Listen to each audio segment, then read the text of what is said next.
ഇവിടെ ഇരിക്കുന്ന നമ്മൾക്കൊക്കെ അമ്മ ഉണ്ടായിരുന്നില്ലേ? മരിച്ചുപോലും ഈ സദസ്സിലുണ്ടാവും. നമ്മൾക്ക് ജന്മം നൽകി, നമ്മെ ആളാക്കി, നമ്മെ വളർത്തി, നമ്മെ ജീവിതത്തിൽ എല്ലാം മാറ്റി വെച്ച് സ്നേഹിച്ച ലോകത്തിലെ രണ്ടാളെ ഉണ്ടാവും.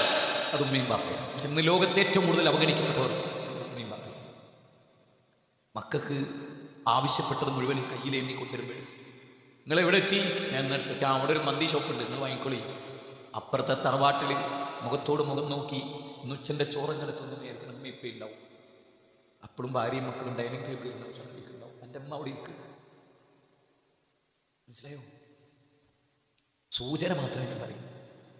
മരിച്ചുപോയി ഉണ്ടാവും ഉമ്മ ഇപ്പം. ഒന്നും ചെയ്തു കൊടുക്കാൻ പറ്റിയിട്ടുണ്ടാവില്ല. ഗൾഫിൽ പോയി കുറച്ചു കൊല്ലം നിന്ന് എല്ലാം അല്പം ഒരു കടമൊക്കെ തീർത്ത് വരുമ്പോഴേക്കും ഉമ്മാനെയും ബാപ്പാനെയും നോക്കാൻ പൈസയൊക്കെ കയ്യിൽ വന്നപ്പോഴേക്കും ഉമ്മയും ബാപ്പ ഇല്ലാണ്ടായി പോയി. ഒരു നല്ല ചോറും വെച്ച് ആഗ്രഹിച്ച് വാങ്ങിക്കൊടുക്കാൻ കഴിയാത്തൊരവസ്ഥ നമുക്ക്. വാങ്ങിക്കൊടുക്കാൻ കഴിയുന്ന കാലത്ത് ഉമ്മ ഇപ്പം ഇല്ലാത്ത അവസ്ഥയെ രണ്ടും ആലോചിക്കണം. താങ്ങാവുന്നതിലപ്പോഴും ഒരു വേദന.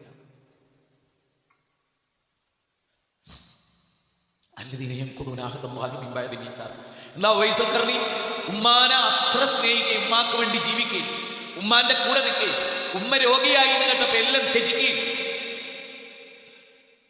ഏറ്റവും വലിയ താബികളിൽ ഏറ്റവും പ്രഗത്ഭനായിരുന്നു അബ്ദുല്ലാഹി ഇബ്നു മുബാറക്. ഉമ്മാന്റെ കുടങ്ങിന് ഇരുന്ന് ഉമ്മാന്റെ കാലിങ്ങനെ തടവിക്കൊടുക്കും. ഇക്കാക്ക വന്നിട്ട് ചോദിച്ചടാ തഹജ്ജുദ് നിസ്കരിക്കുന്ന അമ്മേൻ നട്ടപ്പാതിരാക്കാണ്. ഉമ്മാന്റെ കാല് വേദനിച്ചിട്ട് ഏതാ കാല്? നമ്മളെ പിന്നാലെ ഓടി നടന്ന കാലാണത്. ജീവിതത്തിലൂടെ നീളം നമുക്ക് വേണ്ടി ഓടി ചിരിച്ച കാലം. വാർദ്ധക്യം വന്ന് ചുളിവ് ബാധിച്ച് മെലിഞ്ഞ് ഉണങ്ങി എണീറ്റ് നേരെ നിൽക്കാൻ ശേഷിയില്ലാതെ 4 മക്കൾ വാരിയെടുത്താൽ തൂങ്ങിപ്പോകുന്ന അവസ്ഥയിൽ അവന്റെ മോനെ എനിക്ക് ഇവിടുന്ന് വേദന നിൽക്കുക. അള്ളാഹുവാണ് 27 കൊല്ലം ഞാൻ എൻ്റെ മകൻ ഇൻസുലിൻ ഇഞ്ചക്ഷൻ വെക്കുന്നത്. ഓരോ ഇഞ്ചക്ഷനിലും എനിക്ക് കരച്ചിൽ. ആ സ്കിന്നിലൂടെ സൂചി കയറാൻ എന്ന് പറയുമ്പോൾ പഠിച്ചവരെ ഈ വേദനിപ്പിക്കുന്നതിന് ശിക്ഷിക്കല്ലേ റബ്ബേ.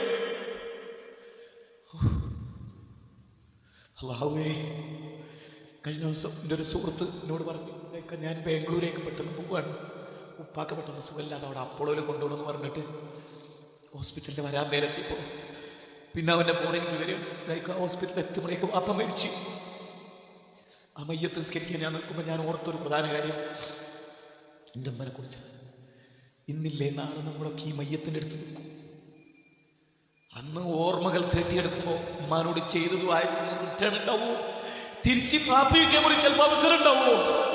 ഉണ്ടാവുമോ? എത്ര പേർക്ക് അല്ലാഹു അതിന് അവസരം തരും? എത്ര പേർക്ക് അവസരം? മാപ്പാക്കണേന്ന് പറയാൻ, പൊറുക്കണേന്ന് പറയാൻ, മോനെ ഞാൻ പൊറുത്തു എന്ന് പറയാൻ. ഹദീസ് എത്രത്തോളം സഹിയാണെന്ന് എനിക്കറിയില്ല. വായിച്ച് ഇങ്ങനെ പോകുമ്പോൾ സഹാബിമാര് ഒരു സഹാബിയുടെ അടുത്ത് മരിക്കാൻ കിടക്കും. ഇന്ന് സാബിന്റെ അടുത്ത് ഷഹാദത്ത് കലിമ ചൊല്ലി കൊടുത്തിട്ട് എന്ത് ചെയ്തിട്ട് പോയൊക്കെ ഷഹാദത്ത് കലിമ ചെല്ലാൻ കഴിയുന്നു.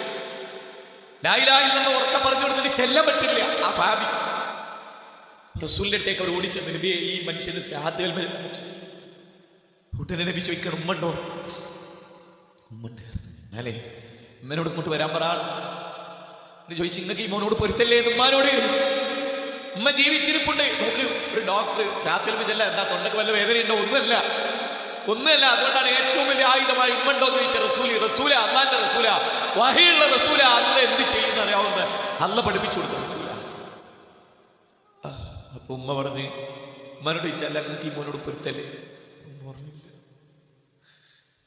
അപ്പൊ റസൂൽ പറഞ്ഞു, കുറച്ച് വിറകുണ്ട്, കുറച്ച് വിറക് കൂട്ടിയിടാൻ, അതിലേക്ക് ഇട്ടാൻ കത്തിച്ചേളി. നമുക്ക് പാടില്ലാത്തതാണ്. ഒരു മോനെ വിറക് കൊണ്ടുവന്നിട്ട് അതിലേക്ക് ഇട്ടാൻ പോയി. റസൂല പറയും, ഒരു മനുഷ്യനെ കത്തിക്കാൻ പാടില്ല എന്ന് പഠിപ്പിച്ച റസൂല പറയും. ആ സമയത്ത് ഈ ഉമ്മ പറയാണ്, വേണ്ട, എൻ്റെ മോനുള്ള മനസ്സിലുള്ള എൻ്റെ കറൊക്കെ ഞാൻ തീർത്തോനെ ഞാൻ പൊരുത്തപ്പെട്ടു കൊടുത്തോളാം. അപ്പോഴാണ് ഷഹാദത്ത് കലിമ പിന്നെ ചെല്ലാൻ. എത്ര പ്രാധാന്യം അറിയിക്കുന്നില്ലേ ഉമ്മ? ഉമ്മാൻ്റെ കൂടെ ഇരിക്കാൻ നിങ്ങൾ എത്ര അവൻ എന്തെല്ലാം നമുക്ക് അന്ന് തന്നു, എല്ലാം തന്നിട്ട് നമുക്ക് നേരണ്ടോ ഉമ്മാൻ്റെ അടുത്തിരിക്കാൻ, ഉമ്മാൻ്റെ അടുത്തിരിക്കാൻ?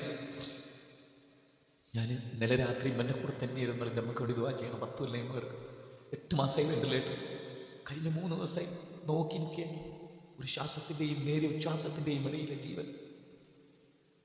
എത്ര ആളുകളുണ്ടാവും നമ്മുടെ ഈ പള്ളിയിൽ വരുന്ന ആയിഷത്താത്ത രോഗിയായിട്ട് അവർക്ക് റേഡിയേഷൻ ചെയ്തുകൊണ്ടിരിക്കുന്നു. ദുആ ചെയ്യാൻ പറഞ്ഞിട്ട് ഞാൻ സന്ദർഭയെ ഓർക്കുക മറന്നുപോകും. ഈ പള്ളിയിൽ വന്നുകൊണ്ടിരിക്കുന്നു. നിങ്ങളൊക്കെ ദുആയിൽ ഉൾപ്പെടുത്തും. എത്രയോ രോഗികൾ. ഒരു നോട്ടം മക്കൾ വന്നിരുന്നാൽ മാത്രം ആശ്വാസം ചിരിക്കുകയും ചെയ്യുന്ന, പല്ലൊന്നുമില്ലാതെ തന്നെ ചിരിക്കുന്നു. ആ ഉണങ്ങിയ ചുക്കിച്ചുളിഞ്ഞ കൈയുള്ള കയ്യിൽ വെച്ചിട്ട് ഇങ്ങനെ തടവി കൊടുത്തിട്ട് ഉമ്മച്ചിക്ക് എന്തേ ആഗ്രഹമുണ്ടോ? ഞാൻ ഇന്ന് ചെവിയിലേക്ക് വെച്ച് പലതും ചോദിച്ചിട്ട് ഉമ്മ മിണ്ടാതായപ്പോൾ എനിക്ക് സഹിക്കാൻ പറ്റി. അതുകൊണ്ടാണ് ഒരു 15 മിനിറ്റ് ലേറ്റ് ആയിപ്പോയത്. ഞാൻ ഇത് പറയുന്നത് എന്തിനാന്ന് ചോദിച്ചാൽ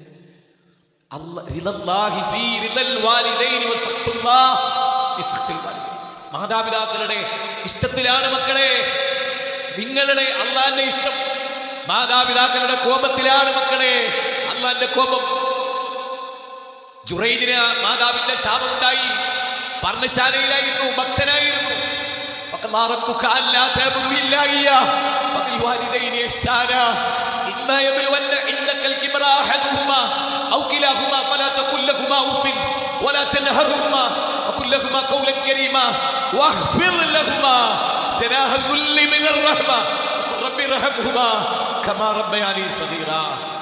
ഇതിനേക്കാൾ കവിഞ്ഞ അന്ന് എന്ത് പറയണം?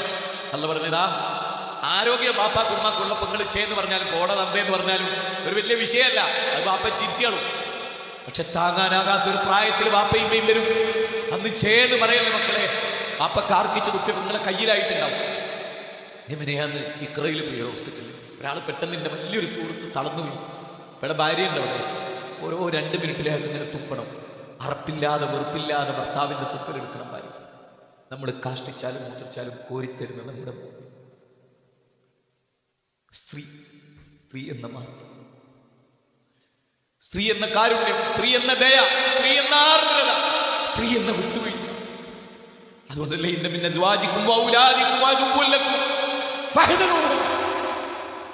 ഭാര്യ നിങ്ങൾക്കൊരു പരീക്ഷണമാണ്. നിങ്ങളുടെ മക്കളും അവരെ എങ്ങനെ നിങ്ങൾ അവഗണിക്കും? 64-ാം അധ്യായത്തിലെ 14-15 വരെ നിങ്ങൾ വിട്ടുവീഴ്ച കൊടുക്കുകയും നിങ്ങൾ പൊറുക്കുകയും. നിങ്ങളെ മക്കളല്ലേ, നിങ്ങൾ പോറ്റിയവരല്ലേ. അവരില്ലാത്ത വീട് നിങ്ങൾക്ക് എങ്ങനെ സങ്കല്പിക്കാൻ കഴിയും?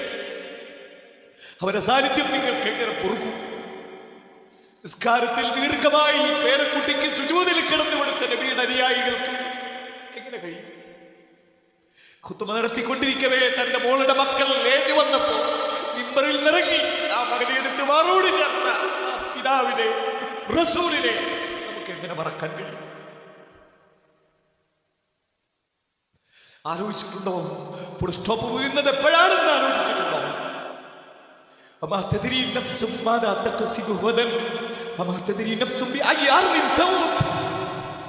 എപ്പോഴല്ല പിടിക്കാതെ ആർക്കാ പറയാൻ കഴിയും?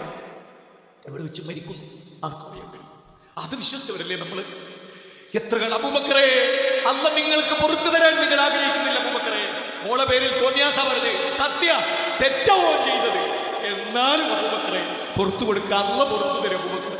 നബിയേ ഞാൻ പുറത്തു കൊടുത്തിരിക്കുന്നു.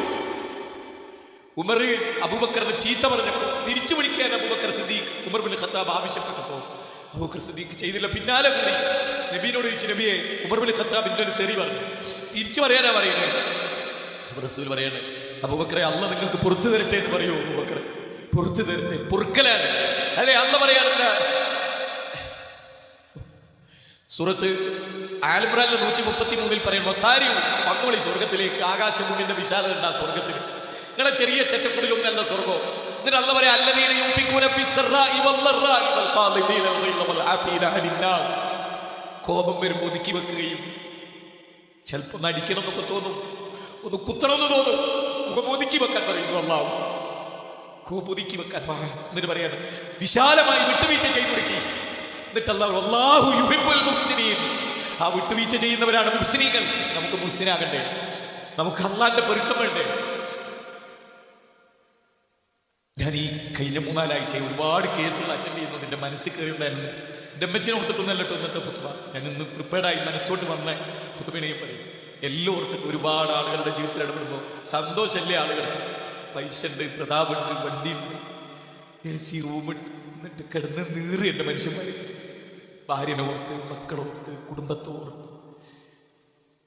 എല്ലാം അള്ള തന്നില്ല. നമുക്ക് ഹിദായത്ത് തന്നില്ല. ശിർക്ക് നല്ല നമ്മളെ രക്ഷപ്പെടുത്തി. എന്നിട്ട് നമ്മുടെ മനസ്സിൽ ഈ കോപവും പകയും വിദ്വേഷവും എന്തിന്? കണ്ണടഞ്ഞ് മയ്യത്ത് കിടത്തിയാൽ കഴിഞ്ഞില്ലല്ലോ. അല്ല, കണ്ണടച്ച് കിടത്തിയ കഴിഞ്ഞില്ലേ? ഇന്ന് പണങ്ങി ഇന്നൊരു നാളെ മരിച്ചാൽ ആ മയ്യത്തിനടുത്ത് നമ്മൾ നിൽക്കണ്ടേ? നമ്മൾ മുജാഹിദുകളാ, സെൽഫികളാന്ന് പറഞ്ഞിട്ട് ഖൈറുന്നാസി ഖർനി സുമ്മല്ലദീന യലൂനഹും സുമ്മല്ലദീന യലൂനഹും. ഉത്തമമായ തലമുറ ജീവിച്ചിട്ട് ഇമാം റാസി വാപ്പ മരിച്ചിട്ട് എല്ലാവരും സ്വത്ത് ഓഹരി വെക്കുന്ന തിടുക്കത്തില്ല. അങ്ങനെ നമ്മളൊക്കെ.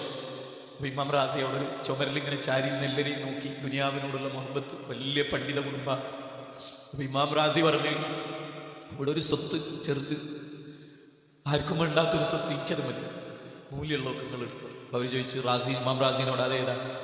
ഉപ്പ മരിച്ചപ്പോൾ വിധവയായി പോയ നമ്മളെയൊക്കെ പെറ്റ് നൊന്ത് പ്രസവിച്ച് നമ്മുടെ അമ്മച്ചി ഇനി അവഗണിക്കപ്പെടും. ഇതുവരെ വാപ്പാൻ്റെ തണലായിരുന്നു, എനിക്ക് ഇമ്മച്ചിന് തന്നാണ്, ബാക്കിയൊക്കെ നിങ്ങൾ കൊണ്ടു.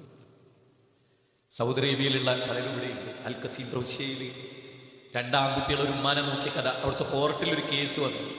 കേസ് എന്താണെന്നറിയോ?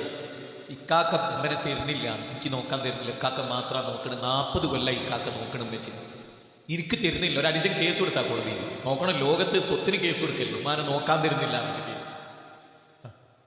അങ്ങനെ കോടതി ചോദിച്ച് രണ്ടാളോട്, 40 കൊല്ലം നോക്കിയില്ലേ, അനുജൻ കൊണ്ടുപോയിക്കോട്ടെ. ഇല്ല ഞാൻ തന്നെ അല്ലേ 40 കൊല്ലം, ഇനി ഞാൻ നോക്കിക്കോളാം, ഇക്കാക്ക വാശി പിടിക്കുക.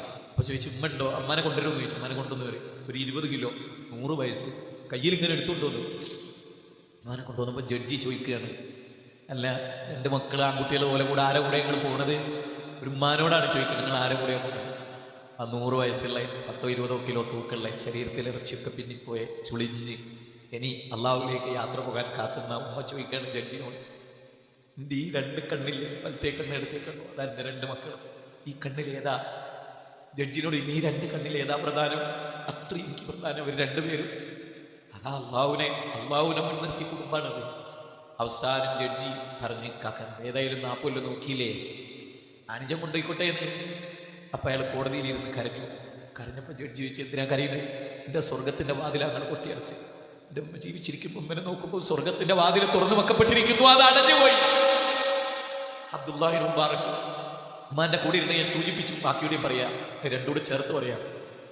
അപ്പോൾ അബ്ദുല്ലാഹി മുബാറക് ഇക്കാക്കാനോട് പറയണം, ഉമ്മാൻ്റെ കാല് തടവുന്നതിന് അത്രയൊന്നും കൂലി തഹജ്ജുദിനില്ല, അത്രയും പ്രാധാന്യം. ഈ ഉമ്മ മരിച്ചിട്ട് അബ്ദുല്ലാഹി മുബാറക് കുറേ ദിവസം കരഞ്ഞു. എത്രയോ ദിവസം ആളുകൾ ചോദിച്ചു, നിങ്ങൾ വലിയൊരു പണ്ഡിതനല്ലേ, നിങ്ങളിങ്ങനെ കരയാൻ പാടുണ്ടോ? ജാഹിലിയ കരച്ചിലല്ലേ ഇത്? അദ്ദേഹം പറയണം, ഉമ്മ മരിച്ചു എന്നുള്ളതുകൊണ്ട് മാത്രമല്ല, ഉമ്മ ജീവിച്ചിരുന്നപ്പോൾ സ്വർഗത്തിൻ്റെ കവാടം തുറന്നു കിടന്നിരുന്നു, വെച്ച് മരിച്ചപ്പോൾ സ്വർഗത്തിൻ്റെ കവാടം അടഞ്ഞുപോയി. അത് ഓർത്തിട്ട് സ്വർഗത്തിൻ്റെ കവാടമാണ് ഉമ്മ, സ്വർഗത്തിൻ്റെ കവാടമാണ്. ഞാനൊക്കെ എപ്പോഴും ഓർക്കണം, 37 കൊല്ലം ഗൾഫിൽ അറബിക്ക് കാറ് കൈ കൊടുത്തൊരു മനുഷ്യൻ എൻ്റെ വാപ്പ, PW എഞ്ചിനീയർ ആയിരുന്നു. സത്യസന്ധമായി ജീവിച്ചിട്ട് കക്കേണ്ടാവുന്ന ജോലി രാജിവെച്ച മനുഷ്യനുണ്ട്.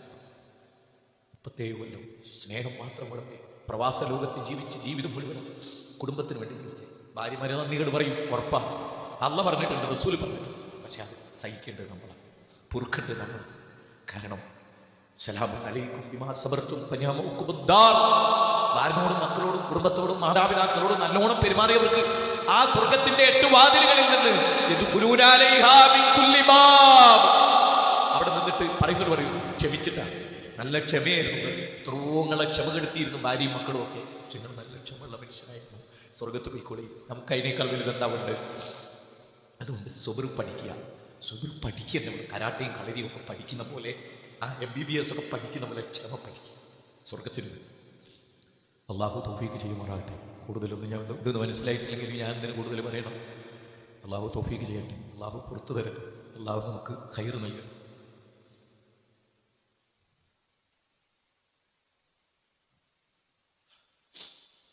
അൽഹംദുലില്ലാഹി റബ്ബിൽ ആലമീൻ വസ്സലാത്തു വസ്സലാം അലാ റസൂലിഹിൽ അമീൻ വഅലാ ആലിഹി വസഹ്ബിഹി അജ്മഈൻ. അമ്മാ ബഅദ്, ഇത്തഖുല്ലാഹ ഇബാദല്ലാഹ്, ഉസീകും വഇയ്യായ സാനിയൻ ബിത്തഖ്വല്ലാഹ്. യാ അയ്യുഹല്ലദീന ആമനു ഇത്തഖുല്ലാഹ ഹഖ്ക തുഖാതിഹി വലാ തമൂതുന്ന ഇല്ലാ വഅൻതും മുസ്ലിമൂൻ. ഒരിക്കൽ കൂടി അല്ലാഹുവിനെ സൂക്ഷിക്കണം, ഓർമ്മപ്പെടുത്തുക. 15-ാം അധ്യായത്തിൻ്റെ 24-ാമത്തെ വചനം ഒന്നുകൂടെ കേട്ടോക്കെ. വഹ്ഫിദ് ലഹുമാ ജനാഹ ദുല്ലി മിന റഹ്മ റബ്ബി റഹ്മുഹുമാ കമാ റബ്ബയാനി സഗീറ. അതിനാ വചനം ഒന്ന് ശ്രദ്ധിച്ചേ. ഒരു കഴുകൻ റാഞ്ചി കോഴിക്കുട്ടികൾ എടുക്കാൻ വരുമ്പോൾ വേഗം മനസ്സിലാകാനാണ് പറയുന്നത്. ഒരു തള്ളക്കോഴി അതിൻ്റെ ചിറകുകൾ ഇങ്ങനെ വിടർത്തി അതിനുള്ളിലേക്ക് ചേർത്ത് അതിനിങ്ങനെ പിടിക്കണില്ലേ, അതിനാണ് ഉമ്മാനെയും പാനെയും വൃദ്ധസദനത്തിലാക്കാതെ ഇജ്ജ് നോക്കിക്കോ. അങ്ങോട്ട് തട്ടി 2 ദിവസം അവിടെ നിന്നപ്പോൾ പിന്നെ അമ്മ ചോദിക്കും, മോനെ ഇനി ഞാൻ ആരെ കൂടാൻ നിൽക്കണ്ടത്? ഏത് ഞാൻ ഒറ്റ വാചകം പറയണം, അതിശയോക്തി പറയാൻ വിചാരിക്കും. എൻ്റെ അമ്മക്ക് 7 മക്കളായിരുന്നു. ഒരുപാട് കഷ്ടപ്പാടുകളുണ്ട്. ഞാൻ പറഞ്ഞു, എൻ്റെ തൊട്ടപ്പുറത്തെ ഹദീസ് പറയും, മോനെ ഒരു വാക്കുകൊണ്ടോലും ചെറുപ്പത്തിൽ ഉമ്മച്ചിനെ നോക്കിക്കരുത്. എന്താ പറയുക, നിങ്ങളുടെ ഉമ്മക്ക് ഒരു പ്രത്യേകതയുണ്ട്. ഉമ്മാക്ക് ടോയ്ലറ്റ് പോകണമെങ്കിൽ പോലും അയൽവാസിയുടെ കയ്യിൽ നിങ്ങൾ കൊണ്ടുത്തരൂലേ, നിങ്ങൾ എടുത്തിട്ട് നിങ്ങൾ വെച്ച് ടോയ്ലറ്റ് പോവുകയായിരുന്നു. പഴയ തലമുറ, പുതിയതൊക്കെ ഉണ്ട് എന്നുള്ളത് നമ്മൾ വേറെ പരിശോധിക്കണം. കാരുണ്യത്തിൻ്റെ ചിറക്. നമ്മളൊരു വാക്ക്, ഒരു നല്ല വാക്ക് പോട്ടെ, സാരമില്ല, മക്കളോട്, ഭാര്യനോട്, ഉറ്റവരോട്, ഉടയവരോട് സ്നേഹം, കോപത്തെ അടക്കി വെക്കും. കുടുംബജീവിതം പൊട്ടിപ്പോകുന്നത് കോപം കൊണ്ടാണ്. എനിക്ക് നിങ്ങൾക്കും അല്ലാഹു വേണ്ടി കോപിക്കുക. മനുഷ്യരോട് അങ്ങേയറ്റം പൊറുക്കുക, എല്ലാം പറഞ്ഞു കൊടുക്കുക, ബാക്കി അള്ളാഹുവിലേക്ക്